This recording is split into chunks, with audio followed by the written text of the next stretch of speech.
یہ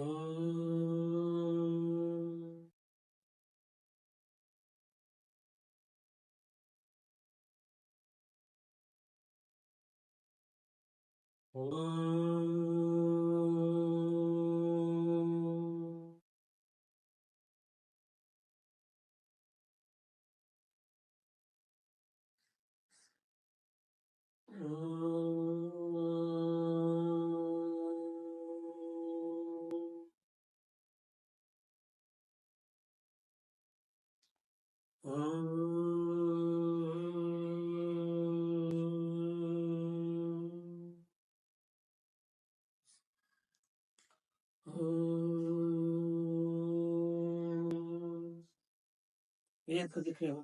تو آئیے اب روحانی کی دنیا میں سب سے بڑا ذکر جو ہے وہ یہ ذکر ہے. اس کو ذکر پاس انفاس بھی کہتے ہیں، ذکر خفی بھی کی ہیں. تمام انبیاء علیہ السلام نے کیا اور حضور نور صلی اللہ علیہ وسلم نے غار حرا میں فرمایا. تمام اولیاء اللہ نے کیا، تمام صوفیاء نے اور تمام قلندران نے کیا، اور اسی ذکر کے ذریعے ہمیں توحید حاصل کی. تو کائنات میں سب سے بڑا ذکر، اور یہ حدیث بھی ہے کہ سب سے بڑا ذکر ذکر خفی ہے. اور یہ تصوف کی روحانیت کی کتابوں میں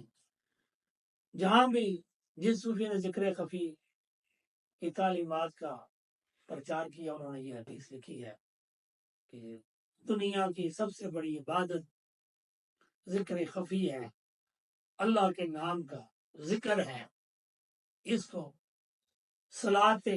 دائمی بھی کہتے ہیں اور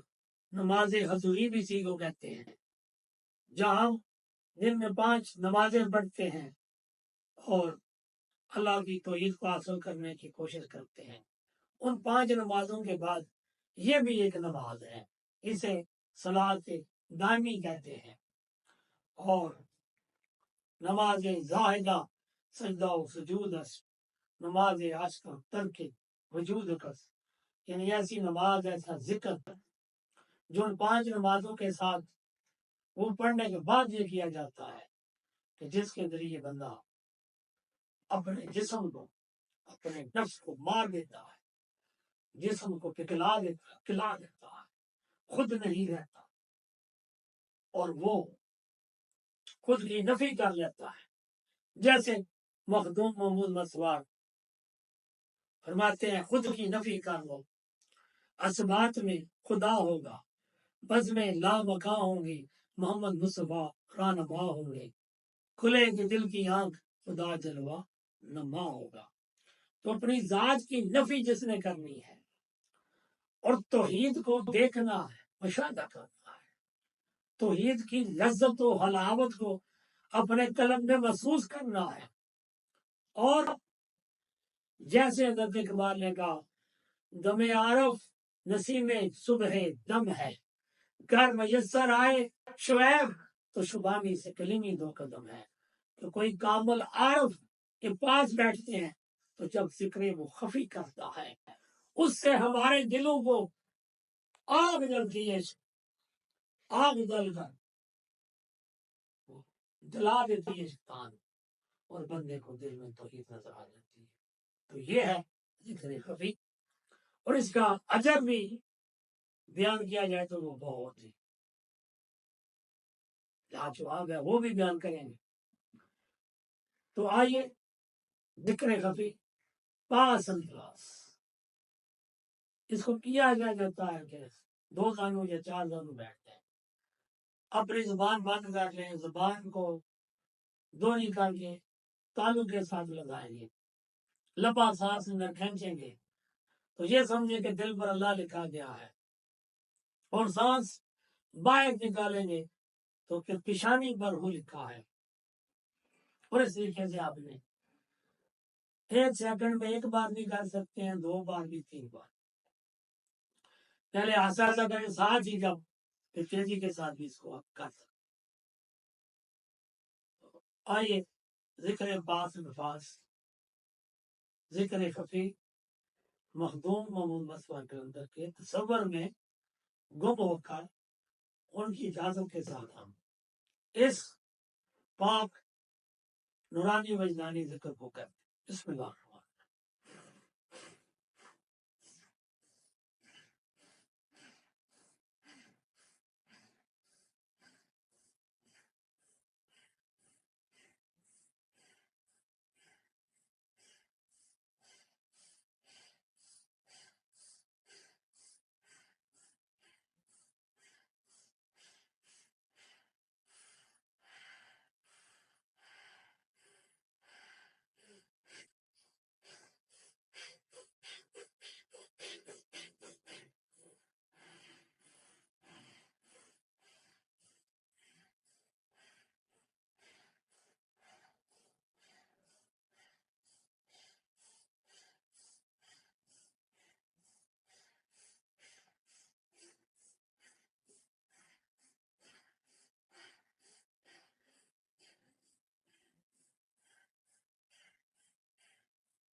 بسم اللہ الرحمن الرحیم صلی اللہ علیہ حبیب محمد وآلہ وسلم یا اللہ یا رحمان یا عظیم یا حی یا قیوم یا اللہ یہ تو محفل توحیدی محفل ہم نے کی ہے اللہ اس کا ثواب دے دربار میں پیش کیا حضور پر نور صلی اللہ علیہ وسلم کی بارگاہ میں پیش کرتے ہیں قبول فرما تمام اصحاب کبار کی بارگاہ میں پیش کر قبول فرما تابعین تبع تابعین کی بارگاہ میں پیش کرتے ہیں قبول فرما جناب علی و مرتضیٰ کرم اللہ وجہ بھائی صاحب خاتون جنت سلام اللہ علیہ 12 امام 14 معصوم شہدائے کربلا کی بارگاہ میں پیش کیا جناب غوث اعظم رضی اللہ عنہ تب جناب غوث اعظم رحمۃ اللہ علیہ جناب داتا گنج بخش علی جویری رحمۃ اللہ علیہ جناب خواجہ معین چشتی رحمۃ اللہ علیہ اور جناب سید شیخ حمزہ مخدومی رحمۃ اللہ علیہ جناب بابا دولت شاہ حقی رحمۃ اللہ علیہ جناب سیدنا رسول شاہ کی رحمۃ اللہ علیہ کی بارگاہ میں پیش کر قبول فرما اور جملہ حاضرین و ناظرین جو اس محفل میں شریک ہو رہے ہیں پوری دنیا میں جو لوگ ہیں ہمارے چاہنے والے ویڈیوز کو دیکھ رہے ہیں اور دعا کے لیے عرض کر رہے ہیں دعا ہے کہ یا اللہ ہم سب کو رمضان مبارک میں صحیح معنوں میں ساری دنیا سے کٹ کے اللہ کو جانے پر اول پیروں نے توفیق عطا فرما اور ہمیں توحید عطا فرما ہمارے صغیرہ کبیرہ گناہ معاف فرما اور ہمیں اپنی محبت عطا فرما رسول کریم صلی اللہ علیہ وسلم کی محبت عطا فرما صحابہ کی محبت عطا فرما اہل بیت کی محبت اولیاء کی محبت عطا فرما آپس میں محبت عطا فرما جو بیمار ہیں دعا کے لیے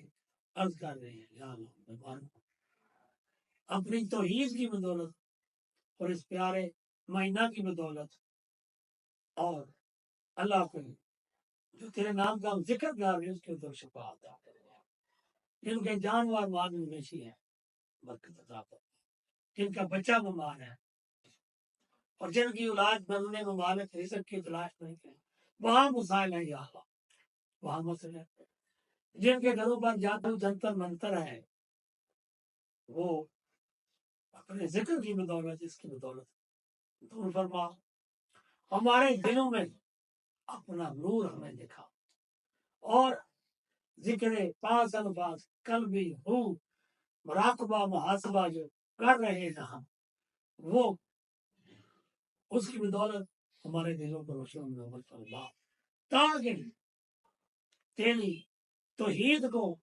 سمجھنے میں ہم کامیاب ہو جائیں، اور رسول پاک صلی اللہ علیہ وسلم کی رسالت کی چاشنی محبت دلوں میں محسوس کر سکیں، اور مخدوم محمود نصوہ کے اندر کے مشن محبت مشن انٹرنیشنل جو مشن محبت ہے، یا اللہ فروغ احیاء عطا فرما، وسائل عطا فرما، اور زبان اور قوت گوئی عطا فرما،